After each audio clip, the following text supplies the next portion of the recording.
Hello everyone, welcome back to the YouTube channel of Manzil Bharat. तो दोस्तों, JKP constable का जो हिस्ट्री की सीरीज हम चला रहे हैं, जिसमें हम क्लियर जेकेपी कांस्टेबल एग्जाम के नाम की सीरीज उसको हम कंटिन्यू कर रहे हैं।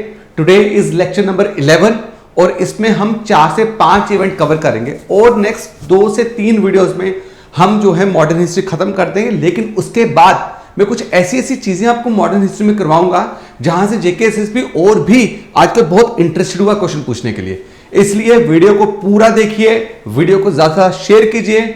जितने भी आपके दोस्त हैं जो जेकेपी कांस्टेबल की तैयारी कर रहे हैं, जिनको इस चैनल के बारे में नहीं पता, उसको ज्यादा से ज्यादा ये चैनल दिखाएं।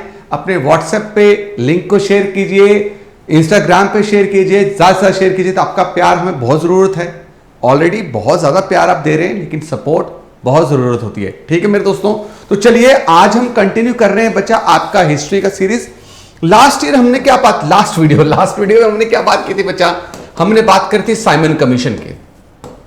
हमने किसकी बात करी थी? हमने बात करी थी साइमन कमीशन 1927 कि किस तरीके से इस कमीशन ने लाला लाजपत राय जी की जान ले ली और इसके बाद ही मेरे दोस्तों भगत सिंह और भगत सिंह की पूरी जो टीम थी, जिनमें चंद्रशेखर आजाद जो लीडर थे आपके, उसके अलावा सुखदेव जी, राजगुरु जी, जय गोपाल जी, इन सब ने मिलकर किस तरीके से लाला लाजपत राय के खूनी से, लाला लाजपत राय के मर्डरर से क्या लिया? बदला लिया। अब बच्चे देखो, साइमन कमीशन पूरी तरीके से फेल हो चुका था, क्योंकि साइमन कमीशन को भारतीयों ने एक्सेप्ट ही नहीं किया। तो इंग्लिश गवर्नमेंट बहुत गुस्से में आई बच्चा, है ना। जो आपकी अंग्रेजी हुकूमत थी वो बहुत गुस्से में आई और इन्होंने चैलेंज किया। चैलेंज करने वाला कौन था? उसका नाम था लॉर्ड बिरकनहेड। क्या नाम था? लॉर्ड बिरकनहेड। लॉर्ड बिरकनहेड ने क्या किया? इंडियन लीडर्स को चैलेंज किया। क्या किया? इंडियन लीडर्स को चैलेंज किया कि भैया, एक तो हम आपके लिए क्या लेके आ रहे हैं? बदलाव। हम आप चाहते हैं कि आपका भला हो, हम चाहते हैं कि आप ग्रो करें और आपने हमें रिजेक्ट कर दिया। आप इतने योग्य हैं तो मैं आपको एक चैलेंज देता हूं कि बना के बताइए अपने लिए संविधान, बना के बताइए अपने लिए संवैधानिक बदलाव लाके बताइए। अगर आप ला सकते हैं तो आप में इतना दम है, जिस तरीके से आपने हमें नकारा है, तो मैं भी आपको चैलेंज करता हूं।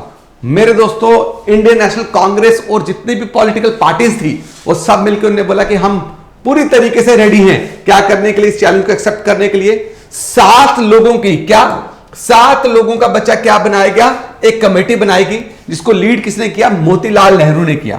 और इनको जिम्मेदारी दी गई कि आप क्या करें? संविधान बना के दें। इन्होंने नेहरू रिपोर्ट का आने का कारण क्या था बच्चा? जो साइमन कमीशन फेल हो चुका था और सरकार ने क्या किया? चैलेंज किया इंडियन लीडर्स को कि दम है तो अपने संविधान बना के दो। तो सारे लीडर्स आए, सारे बड़े बड़े आपके डिफरेंट पॉलिटिकल पार्टी के नेता इकट्ठे हुए। मुस्लिम लीग भी इसके साथ, आईएनसी के साथ जुड़ी और भी छोटी मोटी पॉलिटिकल पार्टीज जो थी, इन्हें जुड़कर क्या किया बच्चा? एक कमेटी बनाई जो 7 मेंबर्स की थी, जिनके हेड कौन बने? चेयरमैन कौन बने? मोतीलाल नेहरू। और इनको जिम्मेदारी दी गई कि आप तैयार करेंगे क्या? हमारा कॉन्स्टिट्यूशन। तो याद रखिएगा, जो आपका मोतीलाल नेहरू थे, इन्होंने फाइनली फिर क्या किया बच्चा? बहुत से पन्नों की एक रिपोर्ट तैयार करी, जिस रिपोर्ट का नाम क्या पड़ गया बच्चा? नेहरू रिपोर्ट। और ये कब तैयार करी? 1928 में। याद रखिएगा, नेहरू रिपोर्ट पहली कोशिश थी भारतीयों की अपने लिए संविधान बनाने की।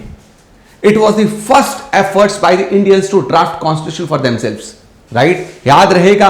और इस नेहरू रिपोर्ट में क्या क्या चीजें थी, क्या क्या इन्होंने प्रोविजंस रखे, क्या क्या प्रस्ताव थे? सबसे पहली बात, इन्होंने मांग की कि हमारे पास इंडिया में क्या होना चाहिए? डोमिनियन स्टेटस होना चाहिए। यानी कि इन्होंने वापस डोमिनियन स्टेटस यानी कि स्वराज की बात करी। क्या? कि स्वराज। हम नहीं कहते, इस रिपोर्ट में था कि हम नहीं कहते कि आप पूरी तरीके से भारत को छोड़ के जाइए, लेकिन हमें स्वराज दीजिए। उसके बाद इन्होंने बोला कि जो सरकार बनेगी वो पार्लियामेंट्री फॉर्म ऑफ गवर्नमेंट बनेगी बच्चा। अगर आपको पता, आज भी इंडिया में जो गवर्नमेंट की फॉर्म है वह पार्लियामेंट्री नेचर, राइट? जिसमें प्राइम मिनिस्टर क्या होता है? सबसे ताकतवर होता है, उसको बोलते हैं रियल एग्जीक्यूटिव होता है प्राइम मिनिस्टर। और जो आपका यूएसए में आपकी जो सरकार है वो प्रेसिडेंशियल फॉर्म ऑफ गवर्नमेंट है, जिसमें राष्ट्रपति सबसे ताकतवर होता है। हमारे यहां पे राष्ट्रपति इतने ताकतवर नहीं है, जितने ताकतवर कौन होते हैं? आपके हमारे प्रधानमंत्री। तो इन्होंने बोला कि हमें जो सरकार चाहिए पार्लियामेंट्री फॉर्म ऑफ गवर्नमेंट चाहिए। इन्होंने बात करी ज्वाइंट इलेक्टोरेट की। किसकी बात करी? ज्वाइंट इलेक्टोरेट की। यानी कि सेपरेट इलेक्टोरेट खत्म किया जाएगा। अब किसी को भी सेपरेट इलेक्टोरेट नहीं मिलेगा, चाहे मुस्लिम हो चाहे आपका कोई भी हो। सेपरेट इलेक्टोरेट सब एक साथ क्या करेंगे? आज भी इंडिया में ज्वाइंट इलेक्टोरेट है। ज्वाइंट इलेक्टोरेट का मतलब क्या है बच्चा? लोकसभा का इलेक्शन हुआ, चुनाव हुआ अभी पीछे, जिसमें वापस बीजेपी क्या हुई बच्चे? सत्ते में आई, है ना। अगर आप देखेंगे तो आपने क्या मेरे दोस्तों, जो मुसलमान अगर खड़ा था तो क्या सिख अलाउ नहीं था उस मुसलमान को वोट करने के लिए? क्या हिंदू नहीं वोट कर सकता था उसे? इसे बोलते हैं ज्वाइंट इलेक्टोरेट। सेपरेट इलेक्टोरेट है कि अगर मुसलमान खड़ा है एक कॉन्स्टिट्यूएंसी से तो उसको सिर्फ मुसलमान वोट करेगा। इन्होंने बोला हम ये खारिज करते। इस नेहरू रिपोर्ट में बात किसकी की गई? ज्वाइंट इलेक्टोरेट की। इसमें यह बात की गई कि भाई भारतीयों को क्या देना है? हक देना है किसका? Fundamental rights. 19 फंडामेंटल राइट्स की बात करी गई जो आज मेरे पास है, आपके पास है। राइट टू फ्रीडम, आजादी है कुछ भी करने की। राइट टू इक्वालिटी, सम्मानता मिलनी चाहिए, चाहे गवर्नमेंट जॉब हो, चाहे आपके इंडिया के रिसोर्सेज हो, हर चीज में हमें क्या होगा? सम्मानता दी जाएगी। तो इन्होंने उस वक्त 19 फंडामेंटल राइट्स बोले कि भारतीय नागरिक को मिलने चाहिए, और साथ में बोला कि जो भारत होगा वो सेकुलर स्टेट होगा, यहां पे कोई भी एक धर्म दूसरे धर्म से ऊपर नहीं होगा, सब धर्मों को इक्वली लिया जाएगा, सब धर्मों को एक सम्मान दिया जाएगा। तो ये नेहरू रिपोर्ट थी बच्चा, याद रहेगा। तो नेहरू रिपोर्ट बेसिकली किसने तैयार करी थी? 7 मेंबर की कमेटी, जिसको चेयर कौन कर रहे थे आपके? जिसके चेयरपर्सन कौन थे? मोतीलाल नेहरू। वहां से इसका नाम पड़ गया नेहरू रिपोर्ट। कोई आपको पूछे नेहरू रिपोर्ट क्यों तैयार की गई? क्योंकि भारतीयों को, इंडियन लीडर्स को चैलेंज किया था किसने? अंग्रेजी सरकार ने। क्या करने के लिए? अगर दम है तो अपने लिए कॉन्स्टिट्यूशन बना के दीजिए। और ये जो चैलेंज एक्सेप्ट किया, और मेरे दोस्तों उन्होंने नेहरू रिपोर्ट तैयार करके दी थी। और नेहरू रिपोर्ट एक पहली कोशिश थी भारतीयों के अपने लिए संविधान बनाने की। मैं उम्मीद करता हूं कि आपको इस बात का क्लैरिटी मिल गई है मेरे दोस्तों। उसके बाद जो है आप देखें कि 1929 में क्या हुआ? लाहौर का सेशन हुआ। लेकिन बच्चा 1928 में जवाहरलाल नेहरू नाराज हुए। जब ये नेहरू रिपोर्ट आई तो जवाहरलाल नेहरू और सुभाष चंद्र बोस जैसे लीडर, जो आपके युवा लीडर्स थे, जो यूथ लीडर्स थे, है ना, जो यूथ लीडर्स थे, वो नाराज थे कि स्वराज क्यों मांगा गया है। हम अब स्वराज की क्यों बात करें? स्वराज बहुत पुराना हो गया है। अब हमें क्या चाहिए? अब हमें चाहिए कंप्लीट इंडिपेंडेंस। क्या चाहिए? कंप्लीट इंडिपेंडेंस, पूरी आजादी चाहिए। ठीक है, तो इस बात से बहुत ज्यादा नाराज थे कौन? आपके जवाहरलाल नेहरू। और जवाहरलाल नेहरू ने यूथ को एक साथ जोड़ने में बहुत बड़ा योगदान दिया था। यूथ को आपका राष्ट्रवादी मुद्दे और जो आपका नेशनल मूवमेंट, जो आपका राष्ट्रवादी आंदोलन था अंग्रेजों के खिलाफ जो चल रहा था, उसमें यूथ को जोड़ने का काम जवाहरलाल नेहरू ने किया, सुभाष चंद्र बोस ने किया। तो ये नाराज थे कि नेहरू रिपोर्ट में क्यों नहीं पूर्ण स्वराज मांगा गया? क्यों नहीं पूर्ण स्वराज मांगा गया? क्यों हम अभी भी स्वराज की ओर भाग रहे हैं? अब टाइम ही नहीं है, हम योग्य हैं कि हम अपने भारत को, अपने देश को खुद चला सकते हैं। अब जब यह बात हुई तो गांधी जी ने फिर क्या किया? आपका इंटरवीन किया इस मुद्दे में। और गांधी जी ने क्या बोला? आपके नेहरू जी को बोला कि हां भाई ठीक है, आप सही बोल रहे, लेकिन आपकी बात मानी जाएगी। 2 साल के अंदर अगर हमें अंग्रेजों ने स्वराज दे दिया, ठीक। अगर स्वराज नहीं दिया तो 2 साल के बाद यानी कि 1930 से हम क्या डिमांड करेंगे? पूर्ण स्वराज की, कंप्लीट इंडिपेंडेंस की डिमांड करेंगे। नेहरू जी ने बोला 2 साल नहीं, 1 साल। तो फाइनली गांधी जी इसमें एग्री हुए और गांधी जी ने बोला ठीक है, अगर आज से आने वाले 1 साल के अंदर अंदर अंग्रेजों ने भाई स्वराज नहीं कबूल किया तो हमारा 1929 से जो डिमांड होगी वो क्या होगी बच्चा? आपकी कंप्लीट इंडिपेंडेंस, यानी कि पूर्ण स्वराज। यही हुआ बच्चा, यही हुआ। अब 1929 आ गया, लेकिन अंग्रेजों ने बिल्कुल भी नहीं सुनी, कोई भी शर्त मानने को अंग्रेज तैयार नहीं थे। तो अब टाइम था बच्चा किसका? आईएनसी के सेशन का। तो मेरे दोस्तों आईएनसी का सेशन होने जा रहा था 1929 वाला, कहां पे? लाहौर में। तो फैसला किया गया, तय किया गया कि सेशन का जो प्रेसिडेंट है वो कौन बनेगा? जवाहरलाल नेहरू बनेगा। और जवाहरलाल नेहरू इन सेशन के प्रेसिडेंट बनने के बाद वो डिक्लेयर करेंगे कि आज से आईएनसी का गोल क्या है? आपका स्वराज नहीं, आपका पूर्ण स्वराज, यानी कि कंप्लीट इंडिपेंडेंस। यही कारण था कि जवाहरलाल नेहरू को क्या बनाया गया प्रेसिडेंट, क्योंकि लाहौर सेशन में आईएनसी डिक्लेयर करने वाली थी क्या? Complete independence. और सबसे ज्यादा जिसने जोर लगाया था कि हमने कंप्लीट इंडिपेंडेंस का अब नारा देना है, वो जवाहरलाल नेहरू थे। यही कारण हुआ कि लाहौर सेशन में उन्हें क्या बनाया गया मेरे दोस्तों? आपका जवाहरलाल नेहरू को लाहौर सेशन का प्रेसिडेंट बनाया गया।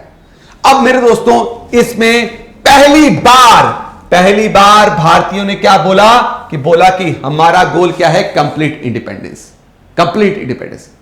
इसी बचत सेशन में आपका इनको पता चला था कि जो आपकी अंग्रेजी हुकूमत है वो इंग्लैंड में क्या करवाने वाली है, कॉन्फ्रेंस करवाने वाली है। इंग्लैंड में कॉन्फ्रेंस करवाने वाली है जिसका नाम क्या था, राउंड टेबल कॉन्फ्रेंस। क्या नाम था, राउंड टेबल कॉन्फ्रेंस। तो इस कॉन्फ्रेंस में अंग्रेजी हुकूमत जो है हमें वापस गाजर दे रही है कि भैया अब हम एक साथ मिलके बराबरी में बैठेंगे। कॉन्फ्रेंस, राउंड टेबल कॉन्फ्रेंस मतलब क्या है कि पूरा राउंड चेयर होगी, राइट। वहां पे भारतीय और अंग्रेज पहली बार इक्वली एक साथ बैठ के इंडिया के फ्यूचर के बारे में डिसाइड करेंगे और भारतीय के हक में यह फैसला होगा। इस मीटिंग में जो भी होगा वो भारतीय के हक में होगा। मेरे दोस्तों, इसको बॉयकॉट करने का फैसला भी इसी सेशन में किया गया था कि हम इसका बहिष्कार करते हैं, राउंड टेबल कॉन्फ्रेंस को हम ज्वाइन नहीं करने वाले। और साथ में बोला कि हम जो है अब बहुत बड़ा आंदोलन स्टार्ट करेंगे अंग्रेजों के खिलाफ। और उस आंदोलन का नाम क्या था, सीडीएम। सीडीएम का मतलब बच्चा सिविल डिसोबीडियंस मूवमेंट। कह रहे थे अब बात टाइम आ गया है। पहले नॉन कॉपरेशन मूवमेंट में क्या था कि वो फिर छोटे लेवल पे था, अब बहुत बड़े लेवल पे क्या किया जाएगा भैया, आपका बहिष्कार किया जाएगा अंग्रेजों का अपने डिमांड्स को इनको मनवाने के लिए। मेरे दोस्तों, इसी सेशन में 26 जनवरी 1930 को पहला इंडिपेंडेंस डे जो है सेलिब्रेट करने का फैसला लिया गया कि पहला आजादी का दिन जो है, आजादी दिवस कब बनाया जाएगा, 26 जनवरी 1930 में बनाया जाएगा। इसी बचत सेशन में मेरे दोस्तों इंडियन फ्लैग को पहली बार लहराया गया रावी नदी के किनारे। याद रखना, इंडियन फ्लैग को पहली बार रावी नदी के किनारे जो है लहराया गया इसी सेशन में। मैं उम्मीद करता हूं कि आपको याद होगा, याद रहेगा, कोई दिक्कत नहीं आएगी। मेरे दोस्तों, अब वक्त आ गया था क्या करने का, सिविल डिसोबीडियंस मूवमेंट लॉन्च करने का। क्या वक्त आ गया था सिविल डिसोबीडियंस मूवमेंट लॉन्च करने का? तो गांधी जी को बोला गया कि आपके लीडरशिप में ही क्या करेंगे, सिविल डिसोबीडियंस मूवमेंट को चलाएंगे। गांधी जी को क्या बोला गया कि आप हमें लीड करें और हम चलाएंगे, क्या फिर आपके साथ हैं, हम इस सिविल डिसोबीडियंस मूवमेंट में आपके साथ हैं।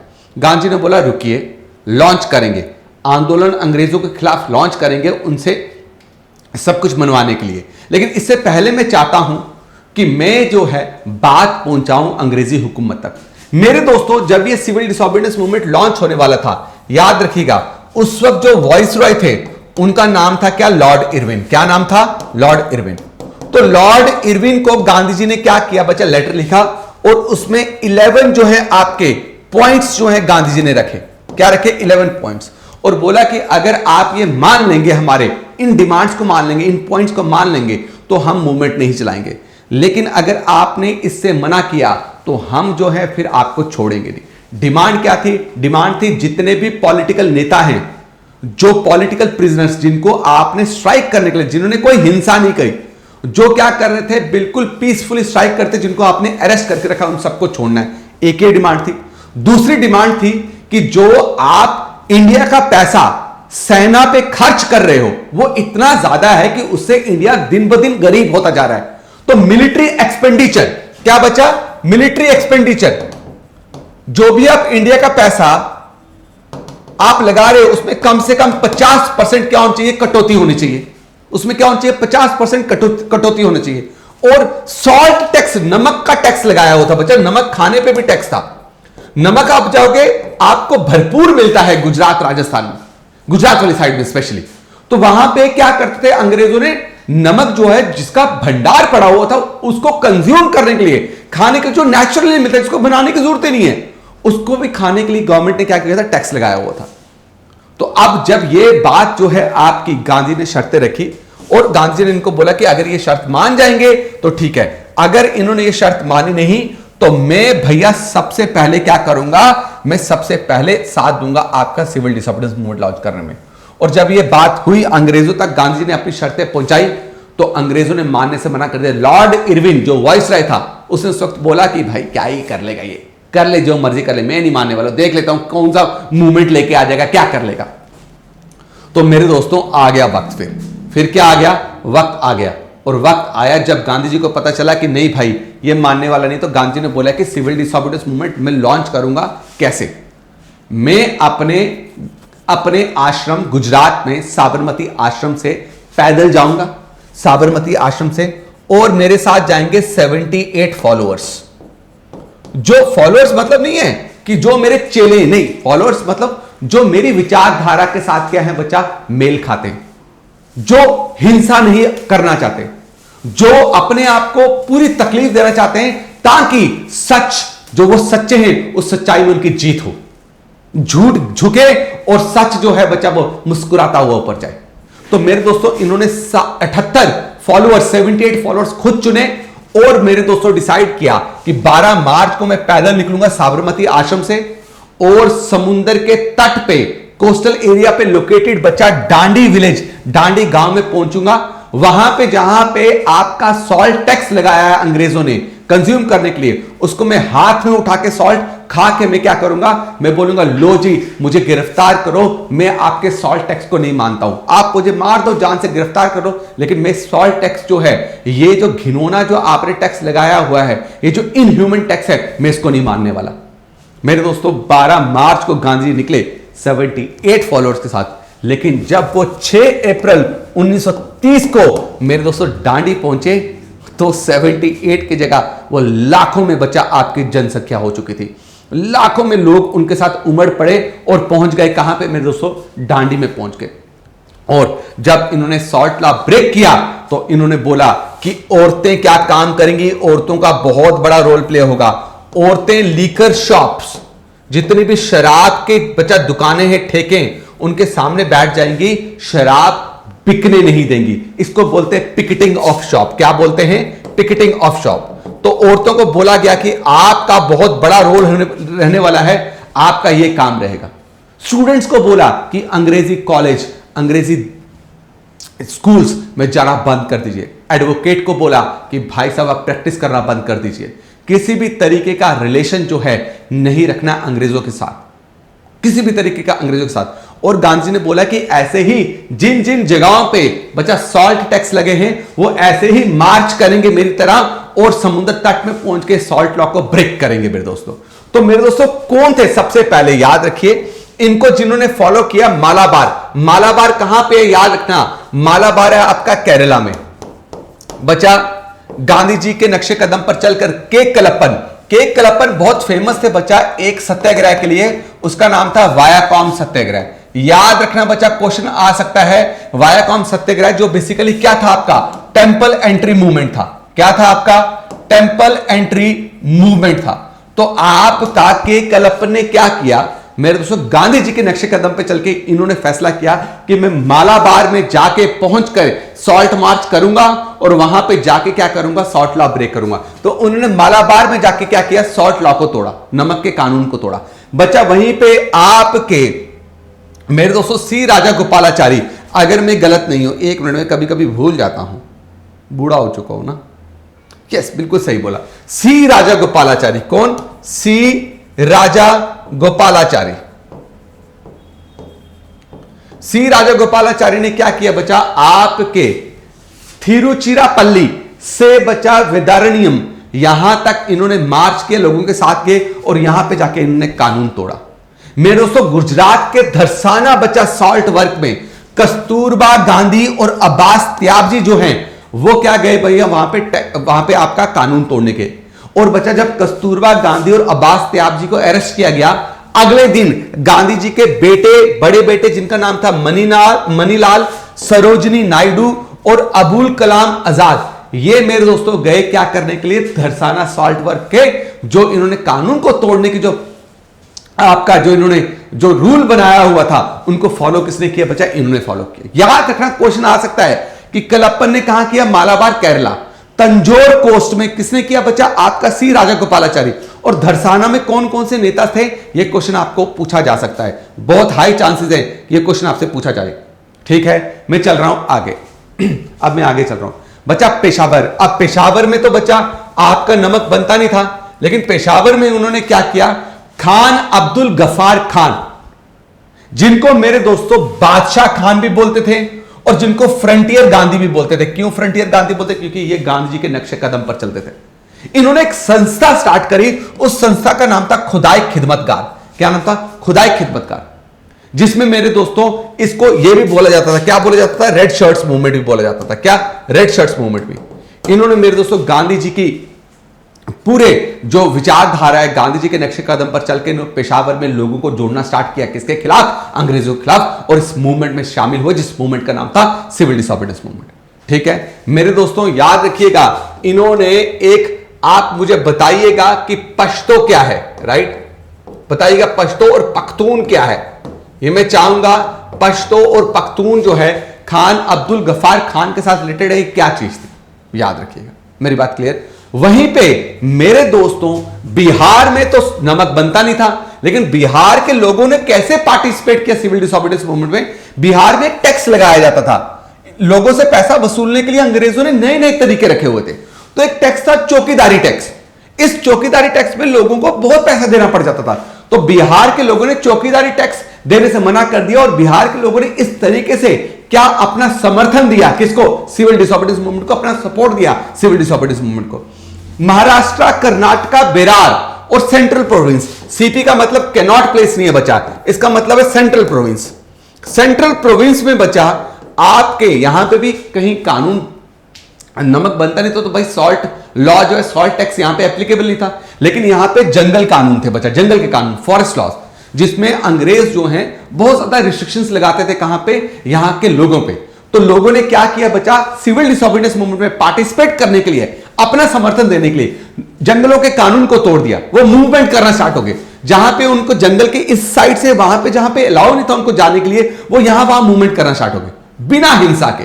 लेकिन बचा एक ऐसे शख्स जो इसी टाइम पे मेरे दोस्तों, जिन्होंने प्लान किया कि मैं जो हथियार, अंग्रेजों की जो हथियारों की जो जगह है रखने की, जहां पे अपने हथियार रखते हैं, उसको लूट के अंग्रेजों को क्या कर दूंगा? मार दूंगा। वो थे एक टीचर मेरे दोस्तों, और उन टीचर का नाम था आपका सूर्य सेन, राइट? सूर्य सेन का गांधी जी के सिविल डिसोबीडियंस मूवमेंट के साथ कोई लेने देने था। ये क्रांतिकारी थे जो चाहते थे कि भाई अंग्रेजों को किसी तरीके से खत्म किया जाए, और ये हथियार पे ज्यादा बिलीव करते थे। तो ये मास्टरमाइंड थे बच्चा बंगाल के चिटागोंग में, जहां पे आपका ब्रिटिशर्स ने अपने सारे आर्म्स एंड एम्युनिशंस रखे होते, अपने हथियार, उनको इन्होंने सक्सेसफुली लूट लिया था। लूट के उन्हीं हथियारों से क्या किया इन्होंने भाई साहब? अटैक किया। ये किस वक्त हुआ है? चिटागोंग आर्मरी रेड, इसी टाइम पे, सिविल डिसोबीडियंस मूवमेंट के टाइम पे बचा। याद रहेगा। तो आपको समझ आया कि किस तरीके से लोगों ने क्या किया बचा? आपका पार्टिसिपेशन दिया। और मेरे दोस्तों अंग्रेजों को लगा जबरदस्त झटका, अंग्रेजों को नुकसान भी जबरदस्त हो रहा था, क्योंकि आईएनसी सबसे बड़ी पॉलिटिकल पार्टी थी इस वक्त भारत की, और आईएनसी का इस तरीके से अंग्रेजों के खिलाफ होना, यानी आपका मोर देन 80% जो भारतीय थे उसके खिलाफ थे। लेकिन कुछ कुछ थे जो आपका साथ नहीं दे रहे थे। किनका? मेरे दोस्तों सिविल डिसोबीडियंस मूवमेंट में आईएनसी का। वो थे आपके बचा युवा, क्योंकि इस वक्त क्या हो गया था, भगत सिंह को भाई साहब अरेस्ट कर लिया गया था। और भगत सिंह आपको पता है वो गांधी की विचारधारा से बिल्कुल भी सहमति नहीं रखते थे।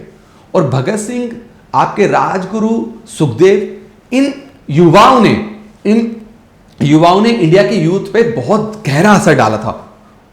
उनकी साइकी पे, उनके सोचने के तरीके पे बहुत गहरा असर डाला था, जो गांधी जी से बिल्कुल भी सहमति नहीं रखते थे। तो यूथ की पार्टिसिपेशन बहुत कम देखी गई है सिविल डिसोबीडियंस मूवमेंट। मुस्लिम लीग ने बिल्कुल भी पार्टिसिपेट नहीं किया। मुस्लिम लीग पूरी तरीके से सिविल डिसोबीडियंस मूवमेंट के खिलाफ थी। अब मेरे दोस्तों मीनवाइल अंग्रेजों ने कहा ठीक है भाई, ये चलते रहे, कोई दिक्कत नहीं है, हम करवाने वाले हैं कॉन्फ्रेंस। तो इन्होंने प्लान किया कि हम पहली कॉन्फ्रेंस जो है करवाएंगे। वो कहां होगी? लंदन में। तो बच्चा पहली राउंड टेबल कॉन्फ्रेंस जो है वो कौन सी डेट को ही याद रखना पड़ेगा आपको? 12 नवंबर 1930 को। ठीक है। और मेरे दोस्तों इसको इनॉग्रेट किसने किया? तो वहां के जो आपके किंग थे, उन किंग का नाम क्या था? किंग जॉर्ज 5 बचा, वी नहीं, किंग जॉर्ज 5। और वेन्यू क्या डिसाइड, कहां पे ये होगी, कौन से हॉल में होगी? तो उस हॉल का नाम क्या था? Royal Gallery House of Lords London. अब इस कॉन्फ्रेंस में बचा आईएनसी तो आई नहीं, तो आईएनसी ने क्या किया था? इसका बहिष्कार किया हुआ था, आईएनसी बॉयकॉटेड इट। तो बचा कौन? बचा मेरे दोस्तों बाकी जो छोटी मोटी मुस्लिम लीग बचे। बीआर अंबेडकर भी मौजूद थे यहां पे, याद रखना। और बीआर अंबेडकर जो है वो किसके बिहाफ में यहां गए थे? कौन सी कम्युनिटी? तो याद रखना वो थी आपकी दलित कम्युनिटी। कौन थी? आपकी दलित कम्युनिटी, राइट। लेकिन इसमें इसका कोई रिजल्ट निकला ही नहीं। फर्स्ट राउंड टेबल कॉन्फ्रेंस खराब होगी, और अंग्रेजों को समझ आया कि फर्स्ट राउंड टेबल कॉन्फ्रेंस का कोई हल ना निकलने का कारण क्या है बच्चा? आईएनसी का एब्सेंस, आईएनसी का मिसिंग होना, आईएनसी का इसमें ना होना। इसलिए बच्चा उन्होंने क्या किया कि भाई साहब लॉर्ड इरविन को बोला कि एक काम करो, गांधी जी को तब तक अरेस्ट कर लिया था, सिविल डिसोबीडियंस मूवमेंट में गांधी जी को अरेस्ट कर दिया, बहुत सारे नेताओं को अरेस्ट कर लिया था। तो लॉर्ड इरविन ने बोला कि लॉर्ड इरविन को बोला गया, किसने? इंग्लैंड से, ब्रिटेन से उन तक संदेश पहुंचाया गया, मैसेज पहुंचाया गया कि भाई गांधी जी को रिलीज करो, उनसे वार्तालाप करो, सेकेंड राउंड टेबल कॉन्फ्रेंस जब होगी तो इनका वहां पे इंग्लैंड में, लंदन में मौजूद होना जरूरी है। तो अब वो क्या होगा हम अगले एपिसोड में देखेंगे मेरे दोस्तों। Again JKP constable, right, JKP SI के दोनों कोर्सेज जो हैं, धनाधन जो है हमारे चैनल द मंजिल भारत में चल रहे हैं, राइट। हमारी ऐप पे मेरे दोस्तों मंजिल भारत, वहां पे इस कोर्स को स्टार्ट कर दिया गया है। जेकेपीएसआई कोर्स को हमने 2 दिन पहले लॉन्च किया, बच्चों का जबरदस्त रिस्पांस आ रहा है। अभी मोर देन बच्चा हमने क्या बोला है, टॉप 100 को जो है हम कोर्स दे रहे हैं एट ओनली 499 रुपीज। तो ये बहुत जल्दी हम जो टॉप 100 जैसे होंगे उसके बाद इसको हम खत्म कर देंगे। बच्चा कोर्स को परचेज करने के लिए आपको क्या करना है, डिस्क्रिप्शन बॉक्स में जाना है, लिंक पे क्लिक करना है और मेरे दोस्तों ऐप डाउनलोड करके आप कोर्स को क्या कर सकते हैं, एक्सेस ले सकते हैं। इसी वीडियो के डिस्क्रिप्शन बॉक्स पे आपको मिल जाएगा बच्चा लिंक, याद रखिएगा। और मेरे दोस्तों ये दोनों के दोनों आपके रिकॉर्डेड लेक्चर्स हैं, रिकॉर्डेड लेक्चर्स हैं, लाइव लेक्चर्स नहीं ले सकते, already we are very busy. लेकिन डेली जो है, मतलब जो आज मैंने जेकेपीएसआई में जो आपका वीडियो डाली है वो आज ही रिकॉर्ड की है। टुडे इज व्हाट, योर 22 जुलाई 2024, इस वक्त रिकॉर्ड किया है। टाइम क्या हो रहा है, 5 बज के बच्चा आपका ऑलमोस्ट 6 बजे को 10 मिनट रहते हैं, ये आपकी अराउंड 7 बजे क्या हो जाएगी, प्रीमियर हो जाएगी। लेकिन इससे पहले मैंने अराउंड 3-4 बजे वीडियो बना के अपलोड की हुई है। क्लियर हो गया, समझ के? तो डाउनलोड ना करना भूलिएगा द मंजिल भारत ऐप एंड प्लीज इसका एक्सेस लें। और जेकेपीएसआई के वाले बच्चों को मैं बता दूं कि भैया डेमो लेक्चर्स जो हैं आप देख सकते हैं हमारे ही ऐप में, क्या यूट्यूब चैनल में मैंने अपलोड किए हुए हैं। आपको प्लेलिस्ट मिल जाएगी, प्लेलिस्ट में जाइएगा, डेमो लेक्चर्स देखिएगा वहां पे और जाके बच्चा कोर्स को आप परचेज करें और 100% सेटिस्फाई होने वाले। थैंक यू सो मच, सब ख्याल रखें, जय हिंद मेरे दोस्तों।